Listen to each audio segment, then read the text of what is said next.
Me kohështrirjen e sezonit turistik nga maji në nëntor dhe perspektivën për të zhvilluar turizëm qitvjetor, qyteti 3000 vjeçar vazhdon të shtojë interesin e turistëve nga të gjitha anët e botës. Turistët elitar, apo siç njihen dhe ata të tërhequr pas kulturës dhe arkeologjisë, vazhdojnë të vizitojnë sitet arkeologjike dhe historike si kulla veneciane, muret rrethuese, amfiteatri më i madh në Ballkan, forumi rrethues, termat romake, hamami.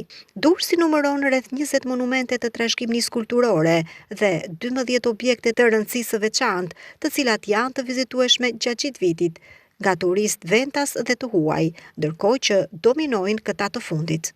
Këtë të njëjtë, qyteti ka qenë plot në disa nga sitet e tij arkeologjike, të cilat janë vizituar nga turistë me guida profesionale.